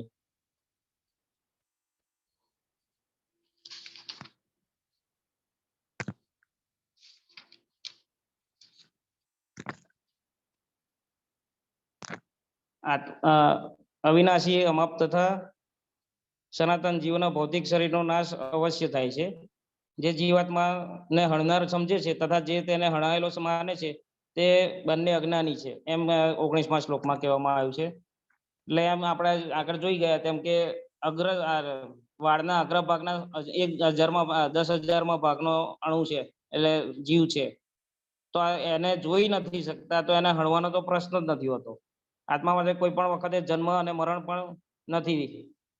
તે ક્યારેય જન્મતો નથી, જન્મ લેતો નથી અને જન્મવાનો પણ નથી. તે અજન્મા સનાતન ચિરસ્થાયી તથા પુરાતન છે. જ્યારે શરીર પણ હણાઈ જાય છે ત્યારે પણ તે હણાતો નથી. જેવી રીતે મનુષ્ય જૂના વસ્ત્રો ત્યજીને નવા વસ્ત્રો ધારણ કરે છે તેવી રીતે જીવ એ આત્મા એ વૃદ્ધ તથા નકામા શરીરોને ત્યજી અને નવા ભૌતિક શરીરનું ધારણ કરે છે. આમ આત્માને કોઈ પણ શસ્ત્રથી ખંડ ખંડ કરી શકાતો નથી, પાણીથી ભીજવી શકાતો નથી કે પવનથી સૂકવી શકાતો નથી. એટલે આત્મા છે લગભગ પાણીમાં, અગ્નિમાં કે પવનમાં દરેક જગ્યાએ એનું અસ્તિત્વ ટકાવી શકે છે. બધા જીવો આરંભે અવ્યક્ત હોય છે, મધ્યમાં વ્યક્ત થાય છે અને પાછા વિનાશ થાય એટલે ફરીથી અવ્યક્ત થઈ જાય છે. એટલે આ જીવનું જે કહે છે કે જેમ આપણે કોઈ પિક્ચર કે થિયેટરની અંદર જેમ રોલ આવે એ પ્રમાણે હીરો હિરોઈનની એન્ટ્રી થાય ને પછી પાછા પૂરું થાય એનું કાર્ય એટલે જતા રહે છે. એ રીતે જ આ જીવ આત્મા પણ શરૂઆતમાં અવ્યક્ત હોય એટલે પડદા પાછળ હોય, ફરી પાછો વ્યક્ત થાય ને પછી અવ્યક્ત થઈ જાય, એનો રોલ પૂરો થાય. એટલે તો કોઈ આત્માને આશ્ચર્ય તરીકે જોવે છે, તો કોઈ એને આશ્ચર્ય તરીકે વર્ણે છે અને કોઈ આશ્ચર્ય તરીકે સાંભળે પણ છે. છતાંય તેને ઘણા એવા હોય છે કે આટલું બધું કરવા છતાંય તેને સમજી જ નથી શકતા. જે કૃષ્ણ ભક્તિમાં નથી હોતા કે એ રીતના હોય, એ લોકોને સાંભળવા છતાં પણ એના વિશે કઈ ખ્યાલ નથી આવતો. આત્મા વિશે સાંભળવાનું વલણ ધરાવનારા એવા કેટલાક લોકો હોય કે જેઓ સત્સંગમાં જઈને પ્રવચનો સાંભળતા હશે, પરંતુ કેટલીક વખત અજ્ઞાનવશ થઈ પરમાત્મા તથા અણુ આત્માને તેમના વ્યાપકતાના પ્રમાણમાં ભેદનો વિચાર કર્યા વગર જ એકરૂપ માનવાની ગેરસમજ કરે છે. હવે આપણે ઘણા એમ કહે છે ને કે અહમ બ્રહ્માસ્મિ, એટલે હું જ બ્રહ્મ છું, એમ કે કૃષ્ણ કે પૂર્ણ પુરુષોત્તમ છે તો હું જ એનો એક અંશ છું. તો આત્મા એટલે જીવાત્મા અને પરમાત્મા એ બંને અલગ છે. એ પોતાના ગુણોથી પણ અલગ રહી શકે છે. બંનેનો વાસ હૃદયમાં છે. આત્માની સાથે પરમાત્મા વસે છે, પણ પરમાત્માની જોડે આત્મા ત્યારે જ વસી શકે જ્યારે એ ઉચ્ચ એનો મોક્ષ થાય કે મુક્તિ મળે. એમ અણુમાં તેમની વ્યાપકતાના પ્રમાણના ભેદો કર્યા વગર એકરૂપ માનવની ગેરસમજણ છે. પરમાત્મા તથા આત્માની સ્થિતિ, તેમને વિશેષ કાર્ય, તેમની વચ્ચેનો સંબંધ તથા તેમના વિશેની અન્ય મુખ્ય તેમજ ગૌણ વિગતોનો પૂર્ણપણે સમજતો હોય તેવો માણસ શોધવો પણ અઘરો છે. એટલે આ બંને વચ્ચે જે ભેદ છે એવું સમજતો હોય એવો માણસ પણ શોધવો અઘરો છે. ને તેનાથી પણ વિશેષ દુર્લભ એવું છે કે મનુષ્ય ને શોધવો કે જેને ખરેખર આત્મા વિશેના જ્ઞાનનો પૂરેપૂરો લાભ ઉઠાવ્યો હોય તથા જે ભિન્ન ભિન્ન પ્રકારે આત્માના સ્થિતિનું વર્ણન કરી શકે. પરંતુ જે કોઈ મનુષ્ય કોઈ પણ રીતે આત્માના આ વિષયનો સમજણ પછી સમજી લે તો પછી તેનું જીવન સફળ બની જાય. એ પછી એ ગોલોકમાં જ વાસ કરી શકે. હરે કૃષ્ણ. પ્રભુ, મારી સમજણ પ્રમાણે મેં આ રીતે કર્યું છે અને મારે ટાઈમ થોડો ઓછો મળે તો હું માર્કેટિંગ જોબને લીધે થઈને એટલે થોડું વાંચીને કેવું પડ્યું છે. હરે કૃષ્ણ. હરે Krishna. Yes, good attempt and over to all the participants. જે બી બાકીના આપણા સભ્યો છે એમને વિનંતી કે અમરીશ પ્રભુના જે આપણે સાંભળ્યું એના વિશે કે એમના ઉપર કઈ પ્રશ્ન હોય કે એના વિશે કઈ ફીડબેક હોય તો you can give up friend. હરે કૃષ્ણ. હરે કૃષ્ણ. અમરીશ પ્રભુ, બહુ સારું સમજાવ્યું છે તમે. હરે કૃષ્ણ. ધન્યવાદ. યસ. હરે કૃષ્ણ. મારો એક ક્વેશ્ચન છે પ્રભુજી. હા. તમે કીધું ને કે શરીરનું આપણે કંઈ ખોટું કરીએ છીએ તો એ આત્માને દુઃખ તો થાય જ છે ને એમ. એટલે શરીરનું જે છે એ બી આત્માને ઇફેક્ટ તો થાય જ છે. આત્માને ઇફેક્ટ ક્યારે થાય? શરીરનો હા, ઇફેક્ટ હા. આત્માને નથી થતી પણ આત્માની ઇફેક્ટ શરીરને થાય છે એમ. આ તો એની અંદર એવું છે કે આત્મા માયાથી બંધાયેલો હોય છે ને ત્યારે જ એ પણ આપણે ભગવદ્ ગીતામાં આપેલું જ છે. એટલે શરીરનું ઇફેક્ટ જે છે એ આત્મા ઉપર થાય તો છે જ ને કે આપણે કંઈ ખોટું કરીએ છીએ કે આપણે કંઈ એવી રીતે. એટલે એ આત્મા ભલે સુષુપ્ત અવસ્થામાં પડ્યો હોય પણ એ દુઃખ તો થાય જ છે. એટલે એ રીતે આત્મા પર એની અસર નથી થતી, એનેથી અનુભૂતિ થાય છે શરીરને. આત્મા એક એવો છે કે આખા શરીરમાં વ્યાપીને રહ્યો છે અને જ્યારે બધે થઈ જાય કે માયામાં એમાં તો એનો અનુભવ આત્માને લીધે થઈને શરીરને જ થાય છે. આત્માને કે આત્મા દુઃખી નથી થતો એનાથી. હા, સરસ પ્રશ્ન છે માતાજી. હા, સીમા માતાજી. હા પ્રભુ, એટલે મારે એ સમજવું છે કે શરીરની ઇફેક્ટ આત્મા ઉપર થાય જ થાય કે ન થાય કે એ જે તમે આ જરા અમરીશ પ્રભુની વાત સાથે અમરીશ સમજાવજો ને બરાબર. પોઈન્ટ બરાબર છે. અમરીશ પ્રભુએ જે કીધું, હું થોડું એડ કરું છું. અમરીશ પ્રભુ, તમે જે કીધું, એકચ્યુઅલી જે મેં વાંચ્યું છે એમાં પ્રભુપાદ એવું લખે છે કે આત્માને એની જે એને કહેવાય કે ભોગવવા માટે એના જે કર્મો છે કે જે કંઈ પણ છે એને ભોગવવા માટે સૂક્ષ્મ શરીર અને સ્થૂળ શરીર, એ બે શરીર આપવામાં આવે છે. અને એ શરીરના દ્વારા આત્મા ભોગવે છે, રાઈટ. શરીર જે છે એને પછી ઇન્દ્રિયોને દેન ઓલ ધીસ થિંગ્સ. એટલે કંઈ બી દાખલા તરીકે શરીરમાં કંઈ ઈજા થઈ હોય તો જે દુઃખ હોય એ આત્મા શરીરના દ્વારા એ જે કર્મ હોય, કર્મનું ફળ મળ્યું તો એના દ્વારા ભોગવે છે. પછી દાખલા તરીકે બહુ જ ખરાબ પાપ કર્મ કર્યા, મેં આ શરીરથી બહુ ખરાબ પાપ કર્મ કર્યા, અને પછી ભાગવતમમાં વર્ણન આવે છે, અલગ અલગ પ્રકારના નરક છે.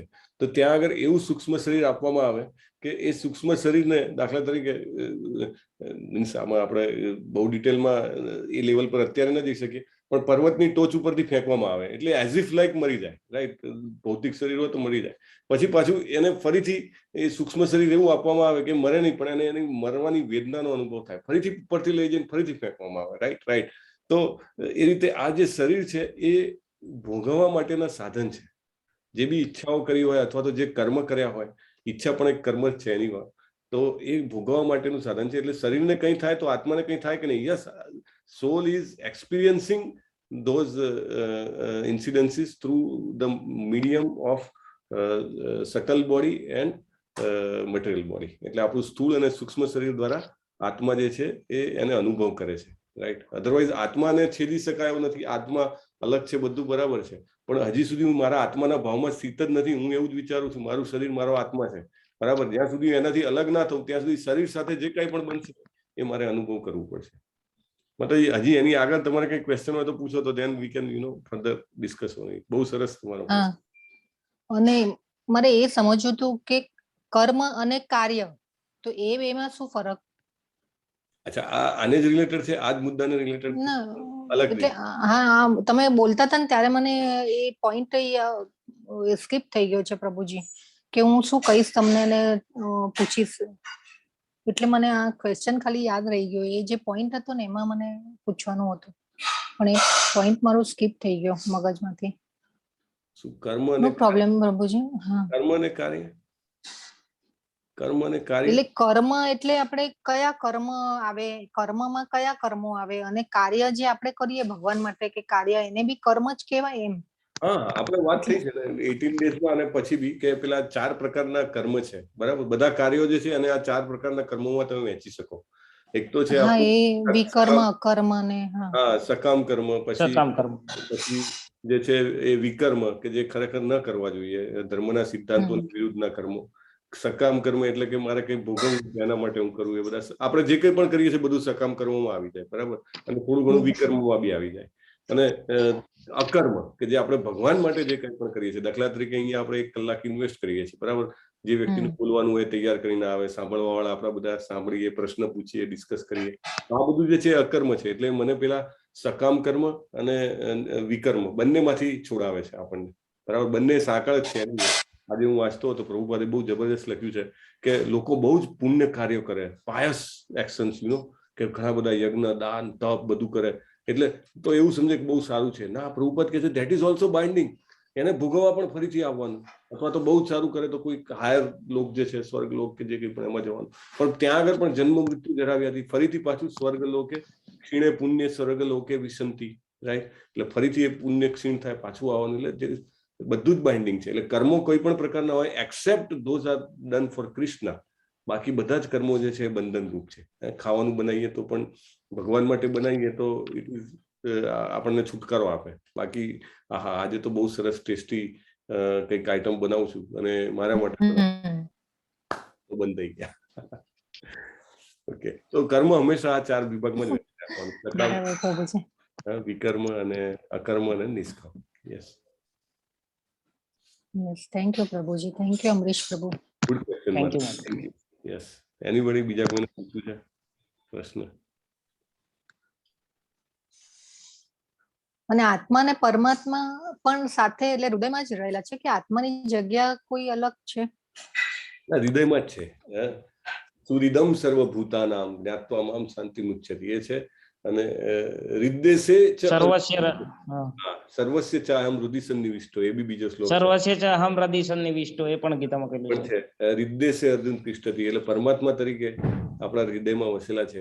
આપણે ગમે તે યોનિઓ ચેન્જ કરીએ, હું ડુક્કર બની જાઉં તો પણ ભગવાનને એટલી પ્રેમ હોય કે મારી સાથે પરમાત્મા તરીકે ડુક્કરના શરીરમાં પણ એ મારી સાથે આવે છે. બરાબર. જેવી રીતે આજે નામાનિષ્ઠા પ્રભુ એક દાખલો આપતા હતા કે માં હોય એને એનો છોકરો ગમે તેવો ખરાબ હોય, ક્રિમિનલ હોય ને, તો એની માને એટલો જ વાલો હોય કે ના મારો છોકરો આવું ના કરે, એમ એને પ્રેમ કરે. પણ ઘણી વાર તો મા બાપ પણ તેજી દેતા હોય છે. છાપામાં એડવર્ટાઇઝ આવે કે ભાઈ આ છોકરો જે છે એ હવે અમે ડિસઓન કરીએ છીએ, કારણ કે એને ઘણા એવા કામ કર્યા છે કે જેથી હવે અમે આને ઓન કરી શકીએ એમ નથી. તો કોઈ આને અમારા નામે લેવડ દેવડ કરવી નહીં, એવું છાપામાં ઘણા બધા આવે છે. તો પણ ભગવાન એવું નથી કરતા. અને તેઓ ખરાબ કર્મ કરે તોય પરમાત્મા તરીકે હૃદયમાં એની સાથે વસે, ભલે ગમે તેવી યોનિમાં જાય. એમને હજી આશા છે કે ના ના આ મારો પુત્ર પાછો આવશે, ત્યાં સુધી રહે. અને પછી જયારે આપણે ભગવાનના ધામમાં જઈએ, જયારે આપણને સ્પિરિચ્યુઅલ બોડી, આધ્યાત્મિક શરીર મળે, ત્યારે આપણું શરીર ને આત્માને બધું એક જ હોય છે. અને ભગવાન પોતે પરમાત્માના બદલે આપણી સામે પરમેશ્વર સ્વરૂપે હાજર હોય છે. જ્યાં સુધી આપણે ફરતા રહીશું ત્યાં સુધી આપણી જોડે તો આપણું સ્થૂળ શરીર એટલે આપણે જે છીએ એ, અને સૂક્ષ્મ શરીર એટલે મન, બુદ્ધિ ને અહંકાર. યસ, બરાબર છે. જયારે આત્મા શરીરમાંથી બહાર નીકળે છે ને ત્યારે સૂક્ષ્મ શરીર ધારણ કરે છે, એવું મારે વાંચવામાં આવ્યું હતું. એટલે આપણે જે મરતી વખતે પણ જેવા વિચારો કેવું હોય એ પ્રકારનું એક આવરણ બનતું હોય છે અને એની અંદર આત્મા સ્થિર રહેતો હોય છે. સો આપણે યાત્રા કરતા એકચ્યુઅલી જસ્ટ ટુ એને ક્લેરિફાય કરું કે આપણે બધાની પાસે સૂક્ષ્મ અને કારણ 3 શરીર હોય છે. કારણ શરીર nothing but our soul, right. અને સૂક્ષ્મ શરીર આપણું મન, બુદ્ધિ ને અહંકાર જે કહી શકાય. અને સ્થૂળ શરીર આપણું આજે 5 મહાભૂતોનું બનેલું છે સ્થૂળ શરીર. Means just that's how I have understood. આપણે આગળ જેને પણ કોઈ વાંચ્યું હોય તો they can refer with perfect shloka ભાવાર્થ સાથે વી કેન ડિસ્કસ. તો આપણે પ્રભુજી સૂક્ષ્મ, આપણે જયારે મૃત્યુ પામીએ ત્યારે સૂક્ષ્મ શરીર છે આપણી સાથે આવે, આત્મા સાથે હોય. યસ, એનાથી જ આપણી નવું શરીર આપણને મળે કે મેં જેવા કર્મ કર્યા હોય એવું મારું મન, બુદ્ધિ, અહંકાર સાથે મને બીજું શરીર મળે. તો ભગવાનની ભક્તિ કરી હોય તો પછી અપગ્રેડેશન એમના કામમાં. બરાબર. થેન્ક યુ પ્રભુજી. થેન્ક યુ માતાજી. હરે કૃષ્ણ. હરે કૃષ્ણ. હરે કૃષ્ણ. હરે કૃષ્ણ. સરસ અમરીશ પ્રભુ. સો તમારો હજી એક ભાગ બાકી રહેશે અને તમે એના માટે હવે સમય લઈને તૈયારી કરો, કારણ કે હવે બધા પ્રેઝન્ટેશનો જે છે એ પછી છેક નંબર આવશે. એટલે સરસ બનાવી શકો છો પહેલા અને પછી 5મા અધ્યાય થી લગભગ 16મા અધ્યાય સુધીના જે શ્લોકો છે બધા એ સ્થળાંતર વિશે આવશે આત્માનો. જે હમણાં વાત થઈ કે આ સૂક્ષ્મ શરીર કે એની અંદર, તો એ આગલા અધ્યાયોમાં આવશે કે આ સ્થૂળ શરીર છોડીને આત્મા ક્યાં જાય છે અને કઈ રીતે એ કરે છે. Okay, fine. સરસ. તો પ્રભુજી આ બધું સાયન્સ, જે યોગનું જે સાયન્સ છે, બધા ચક્રો ને બેલેન્સ કરવાનું ને એ બધું, તો પછી કેવી રીતે થતું હોય? એ બધું જે આકુંચન ક્રિયા ને બધું યોગમાં કરાવે છે ને બધું, તો એ બધું કેવી રીતે થાય? આ બધું આખું શરીરનું જ વિજ્ઞાન હોય?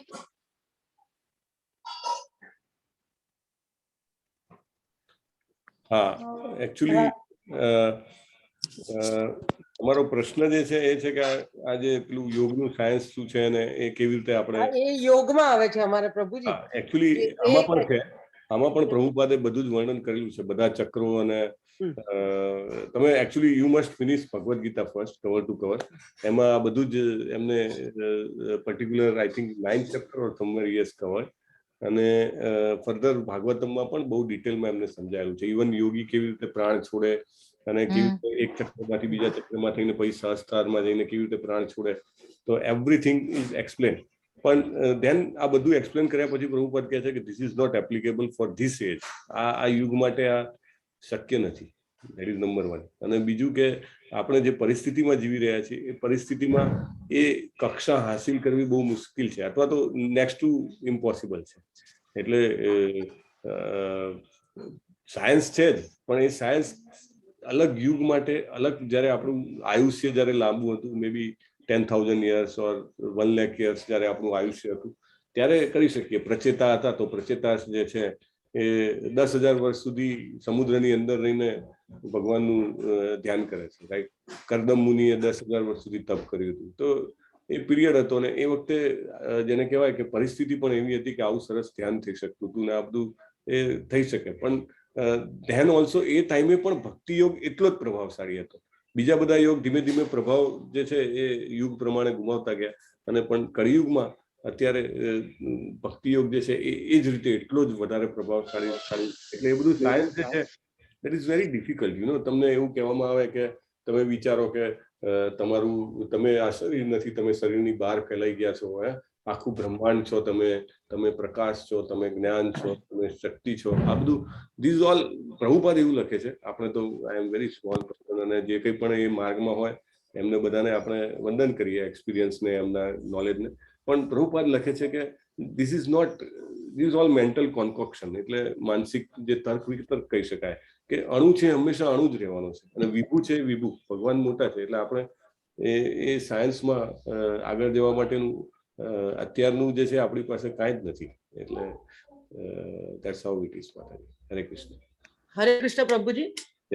હું એક જેમ આપણે આ બધું જે ભક્તિ યોગ વિશે જેમ આપણે વાત કરીએ છીએ ને, તો એમ કે આપણા જેમ ચળવળ ચાલુ કરી, હવે જેમ પહેલા ક્લાસમાં 60 થી 70, 80, 90 લોકો હોય, પછી ધીરે ધીરે કરતા કરતા એમ છેલ્લે એકદમ ઓછા થઈ જાય. તો એકચ્યુઅલમાં ભક્તિ યોગ કરવું તો બધાને કરવું જોઈએ એ મહત્વનું છે. તો કેમ બધા આમાં જોડાતા નથી? Just a moment. આવો ને, આવો.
પ્રભુજી આવે ત્યાં સુધી હું થોડી ભજનની 1-2 લાઈનો ગાઉં છું. રાધા કૃષ્ણ પ્રાણ મોરા જુગલ કિશોર, રાધા કૃષ્ણ પ્રાણ મોરા જુગલ કિશોર, જીવને મરને ગતિ और नाही मोर, जीवने मरने गति और नाही मोर, राधा कृष्ण प्राण मोरा जुगल किशोर, राधा कृष्ण प्राण मोरा जुगल किशोर, कालिंदीर कुले केली कदंबे रवाना, कालिंदीर कुले केली कदंबे रवाना, रतन वेदीर उपार बस बोधु जन, રાધા કૃષ્ણ પ્રાણ મોરા જુગલ કિશોર શ્યામ ગૌરી અંગે દીપો ચંદનેર ગંધા શ્યામ ગૌરી અંગે દીપો ચંદનેર ગંધા ચામર ઢુલાબો કોબે હેરી મુખ ચંદ્ર ચામર ઢુલાબો કોબે હેરી મુખ ચંદ્ર રાધા કૃષ્ણ પ્રાણ મોરા યુગલ કિશોર ગથિયા માલા તીર માલા દીપો દોહાર ગલે ગાથિયા માલા તીર માલા દીપો દોહાર ગલે અધરે તુલિયા દીપો કર્પૂર તંબુલે અધરે તુલિયા દીપો કર્પૂર તંબુલે રાધા કૃષ્ણ પ્રાણ મોરા યુગલ કિશોર લલિતા વિશાખાદિ જત સખી વૃંદ લલિતા વિશાખાદિ જત સખી વૃંદ અજ્ઞાય કોરીબો સેવા ચરણારવિંદ રાધા કૃષ્ણ પ્રાણ મોરા યુગલ કિશોર શ્રી કૃષ્ણ ચૈતન્ય પ્રભો દાસરનું દાસ શ્રી કૃષ્ણ ચૈતન્ય પ્રભો દાસરનું દાસ સેવાભિલાષ કોરે નરોત્તમ દાસા સેવાભિલાષ કોરે નરોત્તમ દાસા રાધા કૃષ્ણ પ્રાણ મોરા યુગલ કિશોર જીવને મરને ગતિ और नाही मोर राधा कृष्ण प्राण मोरा युगल किशोर हरे कृष्ण कृष्ण कृष्ण हरे हरे हरे राम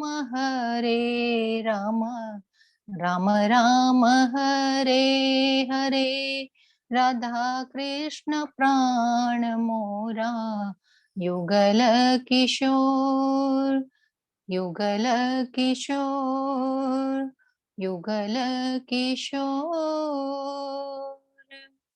हरे कृष्ण બહુ જ સરસ માતાજી, બહુ જ સરસ, એકદમ તમે આવો ત્યાં સુધી લાભ લઈ લીધો.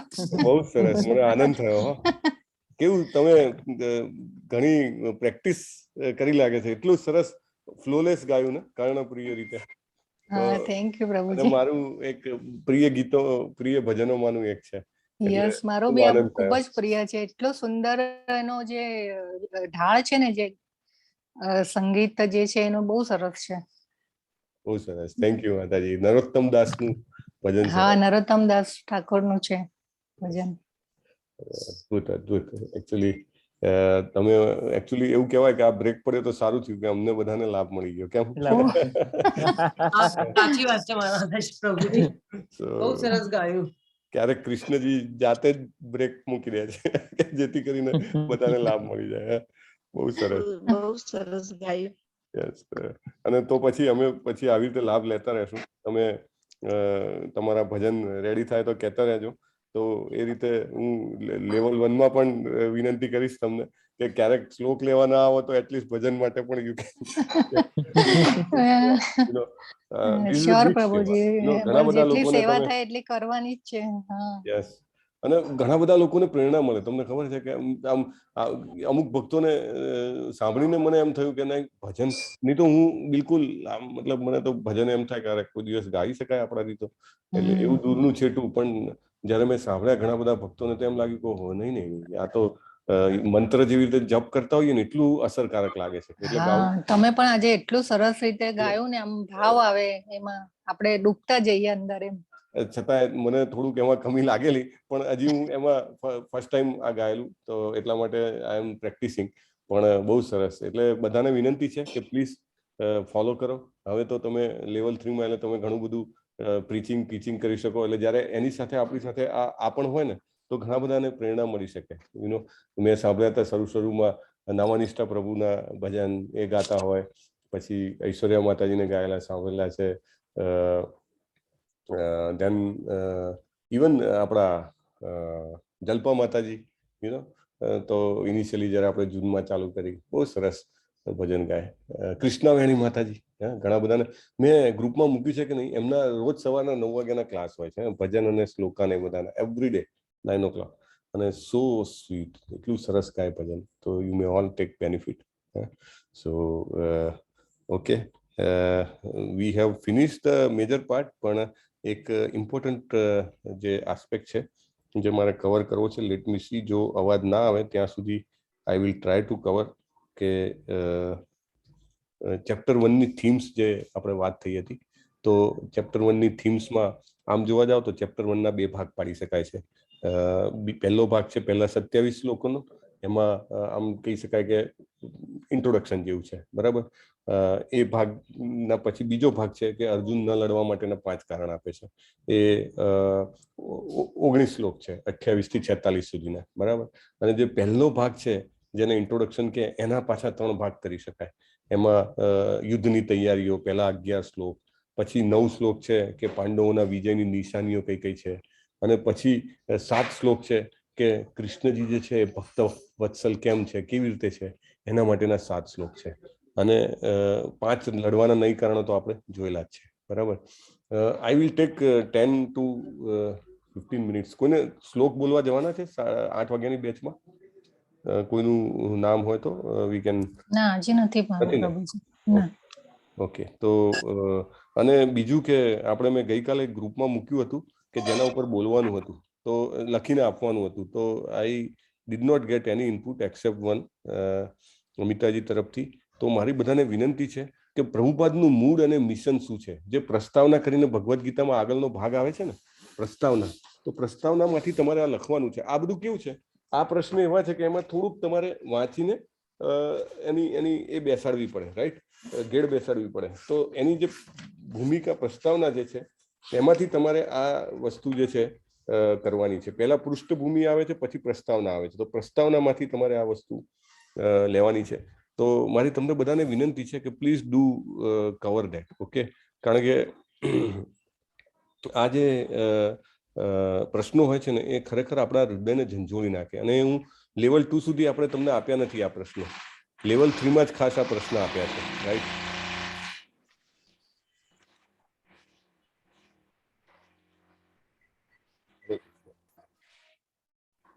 હરે કૃષ્ણ. સારો એવો અવાજ આવે છે નહીં? ઓકે, તો જે જવાબ આવ્યો છે એ જરા ક્વિકલી જોઈ લઈએ. અમિતાજીનો જવાબ છે કે ભગવદ્ ગીતા તેના મૂળ રૂપને પ્રભુપાદે પ્રયાસ કર્યો છે કે કેવી રીતે આપવું, બરાબર. અને કૃષ્ણ ભાવનામૃતની આંદોલનથી વધુ પ્રગતિશીલ અને પુષ્ટ સ્થાપના થઈ. એકચ્યુઅલી એમનો મૂળ શું હતો, એમને કીધું છે જ્યારે ભગવદ્ ગીતા લખવા બેઠા ત્યારે શું મૂળ હતો કે ભાઈ આ જે ઇસ્કોન છે, કૃષ્ણ કોન્શિયસનેસનું જે મુવમેન્ટ છે, એની કેવી રીતે વધારે સ્ટ્રોંગ બનાવી શકાય. એનો પાયો, એકચ્યુઅલી ઇસ્કોનનો પાયો શું છે તો ભગવદ્ ગીતા છે, right. Bhagavad Gita as it is, Bhagavad Gita એકલી નહીં કહી શકાય, ભગવદ્ ગીતા યથારૂપ, એ ઇસ્કોનનો પાયો છે. તો એ પાયો એકદમ સોલિડ બની શકે એના માટે એમને આ ભગવદ્ ગીતાનું જે છે એ એમના શું કહેવાય કે વિચારો એમાં રજૂ કર્યા. અને કેવી રીતે ખાલી પાયો ના બને, એને વધારે ને વધારે ફેલાવી શકાય, રાઈટ. અત્યારે આપણે આ નામાનિષ્ઠા પ્રભુએ જે ઇસ્કોન મંગળુરથી લીધું છે, તમને ખ્યાલ છે કેટલા બધા લાખો લોકો આપણે જોઈએ છે કવર થાય છે. દર વખતે નવી બેચ ચાલુ થાય, ફેબ્રુઆરીમાં નવી બેચ ચાલુ થવાની છે, ફરીથી આપણા ગુજરાતીમાં તો સેંકડો લોકો આવે. તો એ લોકો નવા લોકો ખેંચાઈ આવે છે. તો આ બધું શેના કારણે છે, કયા પાયા ઉપર છે? પ્રભુપાદની ભગવદ્ ગીતા ઉપર છે, રાઈટ. પ્રભુપાદે જે આપણને એઝ ઇટ ઇઝ આપી. પ્રભુપાદ કહે છે મેં તો કાંઈ કર્યું જ નથી, રાઈટ.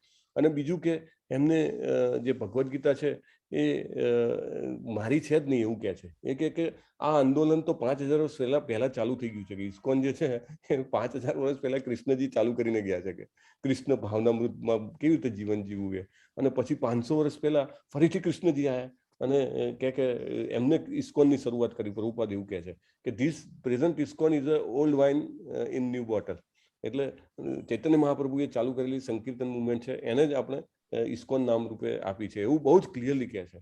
અને પ્રભુપાદ જે છે પોતાનો પૂરેપૂરો શ્રેય જે છે એ પોતાના ગુરુને આપે છે, કે એમના ગુરુનું નામ લે છે કૃષ્ણ કૃપામૂર્તિ ઓમ વિષ્ણુપાદ પરમહંસ પરિવ્રજાકાર આચાર્ય 108 શ્રીમદ ભક્તિ સિદ્ધાંત સરસ્વતી મહારાજ પ્રભુપાદને આપે છે. એ કે મેં જો કંઈ આમાં કર્યું હોય, પ્રભુપાદ એવું કહે છે કે મારું કંઈ આમાં ઇન્વોલ્વમેન્ટ હોય તો એટલું જ કે મેં એ મેસેજને એઝ ઇટ ઇઝ પાસ કરવાનો પ્રયત્ન કર્યો છે.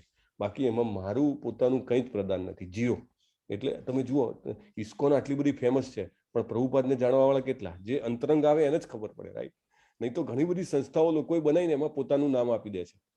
પણ અહીંયા આગળ પ્રભુપાદ કમ્પ્લીટલી નેપથ્યમાં રહ્યા છે, જેને કહેવાય ને કે બિહાઇન્ડ ધ કર્ટેન્સ.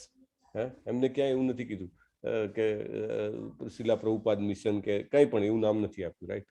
અને એમનો પ્રયાસ જે છે એ કેવો છે કે એ પ્રયાસના કારણે ઘણા બધા લોકો જે ભક્ત નહોતા એ ભક્ત બન્યા. નહીં તો ભગવદ્ ગીતાના તો સેંકડો વર્ઝન ફોરેનમાં હતા, પણ એક પણ ભક્ત નહોતો.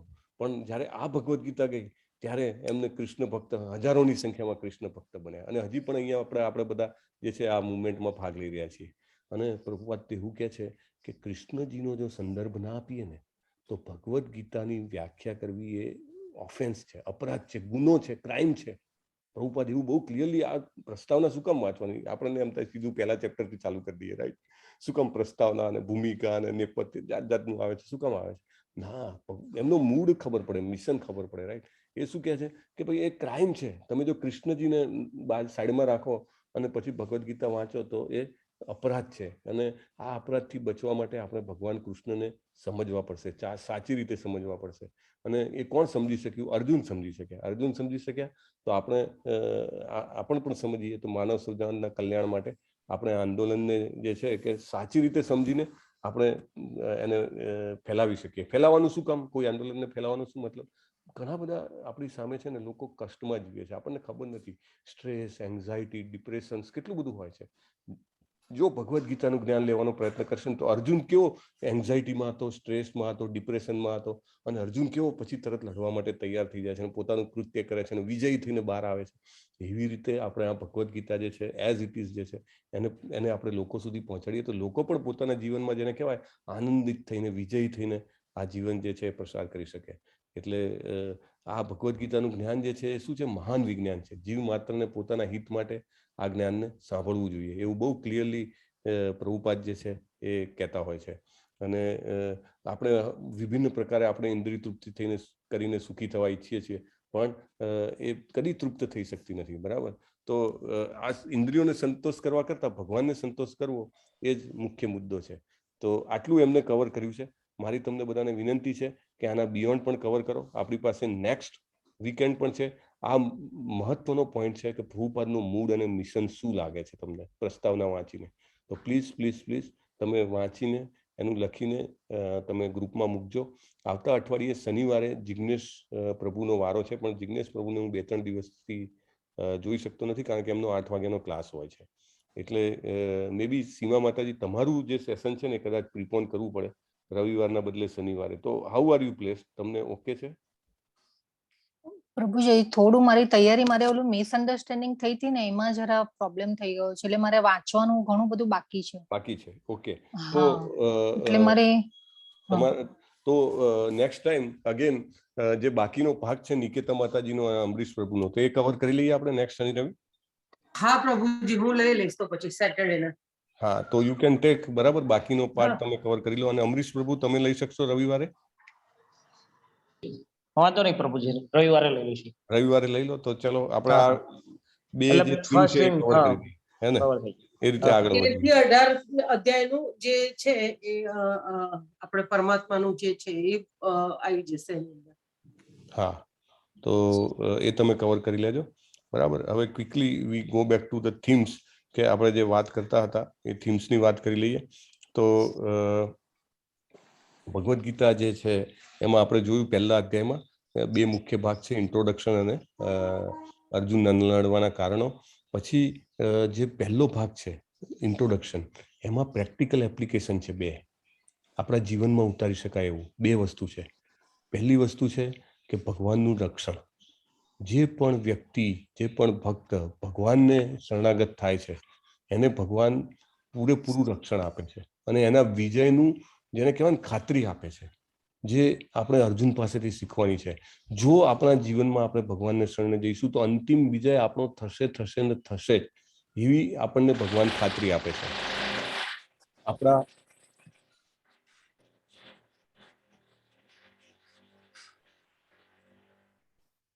આપણા જીવનમાં ગમે તેટલા, જેને કહેવાય ને, અડચણો હોય, આપણને લાગતું હોય કે આટલા બધા રૂકાવટો છે, આટલી બધી ખલેલ છે, પણ આટલી બધી ચેલેન્જ છે, એની સામે પણ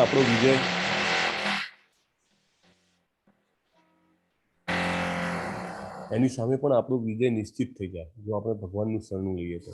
અને બીજી એપ્લિકેશન શું છે, બીજી આપણા વ્યવહારુ જીવનમાં ઉતરવા લાયક, કે ભગવાન જે છે એ એના ભક્તના અંતરંગ સેવક તરીકે, સર્વન્ટ તરીકે કામ કરવા માટે તૈયાર હોય છે. એટલે તમે જુઓ કે પહેલા ભગવદ્ ગીતામાં ભગવાનની એન્ટ્રી જ કેવી થાય છે, અર્જુન ઓર્ડર કરે છે એવી તો એન્ટ્રી છે, રાઈટ. કોઈ પણ તમે આપણું ફિલ્મી જગત છે, ફિલ્મી જગતમાં હીરોની એન્ટ્રી હોય તો એને મોટો આમ જબરજસ્ત મોટી, જેને કહેવાય, કાં તો 2 વ્હીલર પર, 4 વ્હીલર પર, અથવા તો ગમે તે રીતે આમ વ્યવસ્થિત એની એન્ટ્રી બતાવી હોય, રાઈટ. અને આપણે અહીંયા આગળ ભગવાન કેવા છે, ઓર્ડર લેતી એન્ટ્રી છે. Just like he is taking order. Okay, આમ કરો, ચલો લઈ જાઓ, હી ઇઝ ટેકિંગ.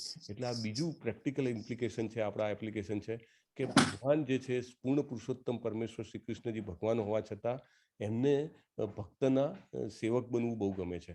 એટલે અર્જુનના એ સારથી બન્યા છે. એટલે આ 2 વસ્તુ આપણે યાદ રાખવાની છે, બરાબર. આપણા જીવનમાં આ ઉતારવા લાયક 2 વસ્તુ છે, વારે વારે વિચાર કરવા લાયક વસ્તુ છે. પછી હવે પહેલા સેક્શનમાં આવી જઈએ, સબ સેક્શનમાં. પહેલું સેક્શન ઇન્ટ્રોડક્શન છે, બીજું સેક્શન છે અર્જુનના લડવાના કારણો. તો ઇન્ટ્રોડક્શન વાળું જે સેશન છે એને પાછા સબ સેક્શનમાં જે વહેંચ્યા છે, એમાં પહેલા 11 શ્લોકો જે છે એ 11 શ્લોકો એ યુદ્ધની તૈયારીના શ્લોકો છે, બરાબર.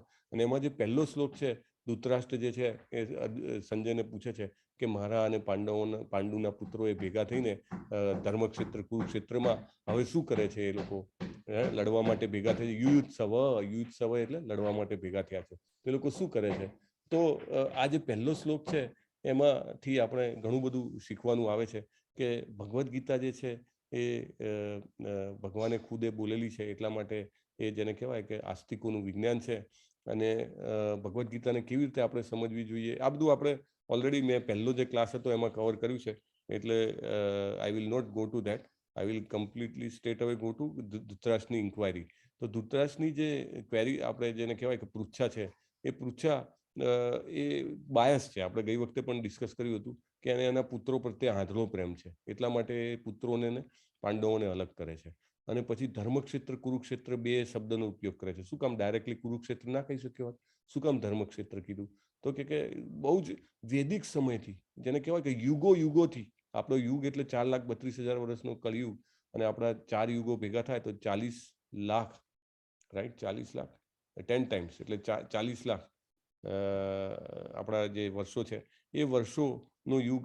એટલા સમયથી જે કુરુક્ષેત્ર છે એને પવિત્ર ધામ ગણવામાં આવે છે, બરાબર. અને આપણે જ નહીં, ખાલી પૃથ્વીના લોકો નહીં, સ્વર્ગના લોકો પણ, ઉચ્ચતર લોકોના લોકો પણ આપણા પૃથ્વીના જે યાત્રાધામો છે એની પૂજા કરતા હોય છે, અને એમાં કુરુક્ષેત્રનું નામ છે, બરાબર. દેવી દેવતાઓ પણ કુરુક્ષેત્રની પૂજા કરતા હોય છે.